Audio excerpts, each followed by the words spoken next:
pacotão de notícias nesse vídeo. Vou indicar 2 jogadores para o Fluminense contratar para disputar a temporada de 2025 no clube. Também vou falar sobre a classificação do Campeonato Brasileiro. Depois da rodada de ontem, teve resultado surpreendente e que a gente vai analisar a situação do Fluminense a partir disso para o confronto, projetando o confronto contra o Criciúma. Então vai deixando o seu like, ativando as notificações, comenta aí de onde que está assistindo esse vídeo que a gente vai mandar um abraço para você nos próximos vídeos. Beleza? Eu quero começar falando sobre Fernando Diniz. O Cruzeiro foi vice-campeão da Copa Sul-Americana. O Racing venceu o Cruzeiro por 3-1, gente. Foi um jogo realmente que o Racing sobrou no primeiro tempo, o Cruzeiro reagiu no segundo, mas o Racing matou o jogo no finalzinho com Roger Martinez, que a gente já comentou também sobre esse jogador, bom jogador, Roger Martinez, e foi campeão da Copa Sul-Americana. E tem fator positivo e negativo desse vice-campeonato do Cruzeiro na Copa Sul-Americana. E assim, pelo termômetro das redes sociais, a galera comemorou muito, né? Muita gente ainda chateada com raiva do Fernando Diniz. Eu não tenho essa raiva toda, esse ódio todo do Fernando Diniz. Acho que seria indiferente o Cruzeiro ganhar ontem ou não. Acho que os principais culpados estão na presidência, na diretoria executiva de futebol do clube. Então, assim, o Diniz tem uma parcela de culpa, sim, mas não é do jeito que muita gente acha. Então, ó, lado positivo e negativo do Cruzeiro ter perdido esse título da Copa Sul-Americana. Se o Cruzeiro vencesse, abriria mais uma vaga para a Copa Sul-Americana, contemplando até o 15º lugar, que hoje é a posição do Fluminense no Campeonato Brasileiro. Só que não vai acontecer mais, porque o Cruzeiro não conseguiu ser campeão da Copa Sul-Americana. E outro fator, e aí o fator positivo, é que o Cruzeiro vai ter que jogar a vera o Campeonato Brasileiro para conseguir uma vaga para a Libertadores, mas o Diniz está com muita dificuldade de conseguir resultado positivo no Campeonato Brasileiro. O Cruzeiro vai enfrentar o Juventude, o Grêmio e o Red Bull Bragantino nas rodadas finais, todo mundo aí brigando com o Fluminense para escapar da zona do rebaixamento. Nesse momento atual, a zona de classificação para a Copa Sul-Americana vai do 8º ao 13º lugar, pois com a final da Libertadores, seja Botafogo ou Atlético campeão do torneio, o 14º colocado também irá para a Copa Sul-Americana em 2025. Então tá aí essa informação, torcedor tricolor. O Cruzeiro foi vice-campeão, Fernando Diniz vice-campeão, e tem um lado bom e um lado ruim. O Cruzeiro vai ter que jogar a vera o Campeonato Brasileiro contra adversários diretos do Fluminense, ponto positivo, apesar do momento do Cruzeiro não ser bom. E o lado negativo é que deixou de abrir mais uma vaga para a Sul-Americana. Eu acho que seria importante o Fluminense pelo menos participar da Sul-Americana no ano que vem. Seria muito ruim a gente não participar de nenhuma competição continental, já que a gente vai participar do Mundial, então é uma competição internacional a nível mundial. O Fluminense já está lá garantido. Beleza? Agora eu quero falar sobre a rodada do Campeonato Brasileiro. Tivemos jogos importantes, realmente, de fato, resultados surpreendentes. Deixa eu colocar aqui a tabela do Campeonato Brasileiro. Vou falar primeiro dos jogos. Vamos falar primeiro dos jogos aqui, o que rolou, e aí depois a gente vai para a classificação. Já está aí na sua tela. O Cuiabá vencia até os minutos finais, os acréscimos. O Juventude fez um gol com o Nenê, gente. E na minha concepção, o gol do Juventude não deveria ter sido validado. Tinha um jogador impedido que atrapalhou a visão do goleiro Walter. Eu achei absurdo, tá?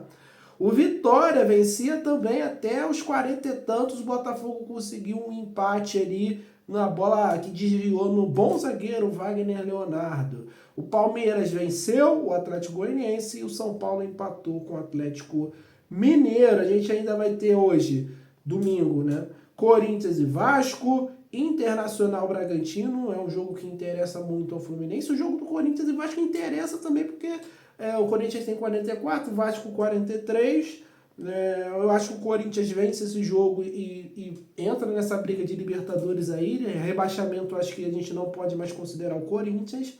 O Vasco tá ali com essa pontuação, tá numa crise. Técnico deu declaração, a torcida não gostou. É um adversário a gente monitorar aí. Mas o Vasco tem um Atlético Goianiense em casa ainda para fazer e chegar aos 46 pontos. E aí talvez a gente veja o Vasco se escapando por causa disso. Inter Bragantino, já falei, né? Jogo importante pra gente, Internacional em grande fase com Roger Machado. Bahia e Atlético Paranaense. Bahia precisa vencer esse jogo em casa, tomara que vença. E o Fluminense e Criciúma na terça, no Maracanã, e Fortaleza e Flamengo, jogo que não interessa a gente. Então essa é a rodada do Campeonato Brasileiro. Já vamos para a tabela, e aí você pode ver do Atlético Mineiro, do Corinthians para baixo aí, né? O Corinthians eu já acho que vai brigar por Libertadores, Atlético Mineiro 44, Vasco 43, Vitória 42, já fez o jogo na rodada, Grêmio ainda vai jogar nessa rodada. Só para constar, tá, galera? O Grêmio não vai jogar nesse final de semana, pois seria um jogo contra o Cruzeiro. O Cruzeiro jogou a final da Sul-Americana nesse sábado. O jogo será na próxima quarta-feira, 9 da noite, no Mineirão, tá? O Grêmio vai fazer essa partida fora de casa. É a situação que eu falei na informação lá do vice-campeonato do Cruzeiro. O Cruzeiro vai ter que jogar a Vera aí, esses jogos do Brasileiro, se quiser confirmar classificação para a Copa Libertadores. Então, ó, tabela do Campeonato Brasileiro, a gente volta aqui esclarecendo essa situação do Grêmio. O Fluminense, né, tá ali atrás do Atlético, que enfrenta o Bahia fora de casa. Juventude conseguiu aquele empate contra o Cuiabá. O Fluminense está ali em 16º, né? Eu falei 15º anteriormente, o Fluminense está em 16º, mas aí o Fluminense ainda não jogou na rodada e o Juventude já. O Fluminense confirmando, olha a importância desse jogo. O Bragantino joga fora contra o Inter, acredito na vitória do Inter, né? O Fluminense vencendo o Criciúma, abre 4 pontos da zona do rebaixamento. Então, cara, seria fundamental isso, né? O Fluminense vencer esse jogo contra o Criciúma e o Cuiabá também. Eu acho que vencendo esses 2 jogos em casa, o Fluminense consegue ficar na Série A do Campeonato Brasileiro. E claro, entre esses jogos em casa tem a partida contra o Atlético Paranaense, então a gente tem que conseguir pontuar lá na casa do Atlético. Seria também de uma importância ímpar, porque se o Atlético perder hoje, a gente passa o Atlético vencendo o Criciúma. E a gente seguraria mais um adversário para depois encarar o Cuiabá, vencer e escapar de chances de rebaixamento. Acho que seria muito importante. Cuiabá e o Atlético Goianiense já foram, né, gente? A verdade é essa. O Cuiabá agora é questão matemática mesmo, do tempo para confirmar o rebaixamento. Agora o Bragantino, o Criciúma não. Então na briga ainda está muito próximo, tudo muito próximo ali na pontuação. E faltando agora para alguns clubes 3 rodadas, para o Fluminense ainda faltam 4.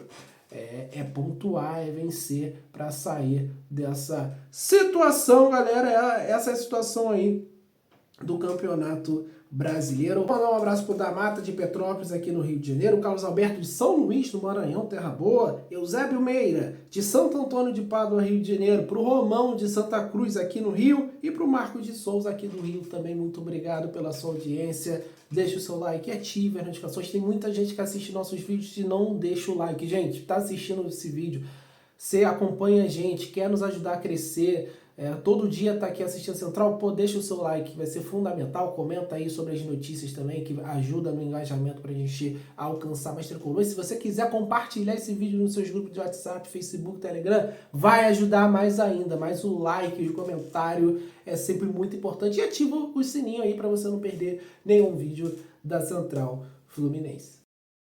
O momento Leinart Scout retornando aqui na Central Fluminense, porque eu vou indicar 2 jogadores em situações diferentes, tá? O primeiro deles é o Wanderson do Internacional. Ele tem contrato encerrando no final de 2025, mas hoje ele é um jogador reserva do Inter, mas não é aquele reserva encostado não, tá, gente? Ele entrou até contra o Vasco, faz parte da rotação ali do time do Internacional, briga por posição, mas no momento ele é reserva e talvez o Fluminense contratando, né, mostrando um projeto que ele possa ter visibilidade. O Fluminense vai jogar o Mundial ano que vem.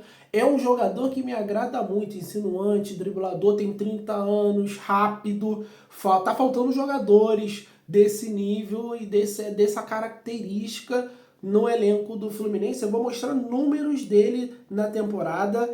A temporada dele de 2024 não está sendo tão boa assim, igual a de 2023. Ó. De 2023, o Wanderson jogou 61 jogos, né, um número alto, fez 8 gols e deu 10 assistências. Você está falando aí de 18 participações em gol para um atacante de lado, né, que faz menos gols que um centroavante, que talvez um meia atacante, que bate pênalti, que bate falta. O Wanderson não é cobrador de pênalti nem de falta do Internacional. É um número interessante, um jogador que participou bastante ali bem da temporada do Internacional. Os números dele de 2024, então isso também mostra o porquê ele talvez perdeu um pouquinho mais de espaço no Inter.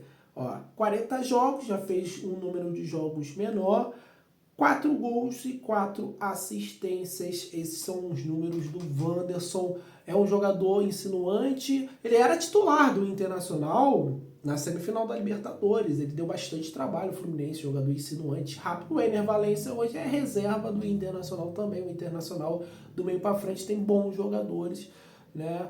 Por isso está fazendo um bom campeonato brasileiro aí, tá brigando por vaga direta na Copa Libertadores.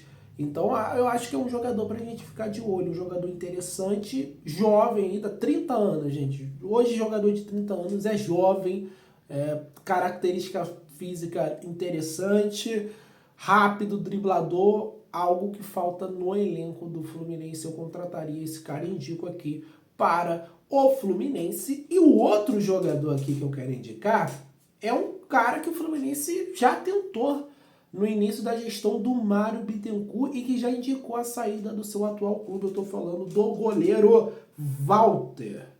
O Walter indicou a saída depois da partida contra o Flamengo. Ele lamentou o momento do Cuiabá e indicou a saída em caso de queda.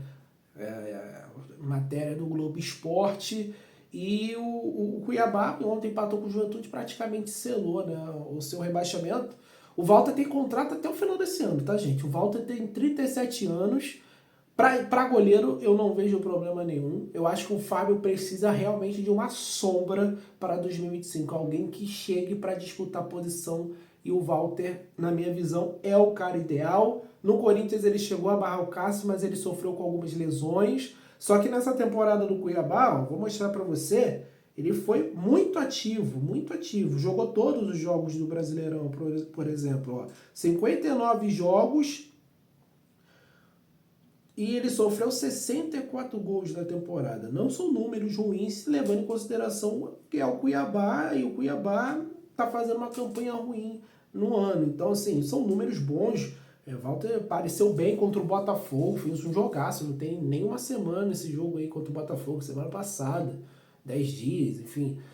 O Walter, altíssimo nível, era um cara que eu gostaria de ter visto antes, naquela época que o Fluminense estava atrás de goleiro, eu acho que era um goleiro muito interessante. Aí veio o Fábio, né? O resto é história, o Fábio muito bem aí com a camisa do Fluminense, mas é um cara que chegaria para realmente tirar a zona de conforto do Fábio no Fluminense. Eu acho que é saudável, é sadio ter, né, essa disputa de posição para o cara ter que render mais para jogar, amigo. E o Walter em altíssimo nível ainda no Cuiabá. Eu acho que muitos clubes vão atrás do Walter, porque para mim é um goleiraço.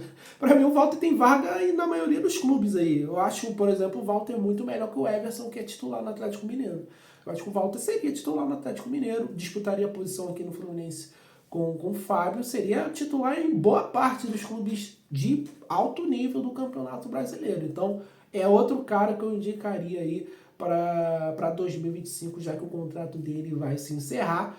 Quero a opinião de vocês sobre as informações desse vídeo, sobre essas indicações que eu estou fazendo para o Fluminense para 2025. Deixe o seu comentário aí, deixe o seu like, ative as notificações. Muito obrigado por sua atenção. Um abraço, saudações tricolores, valeu!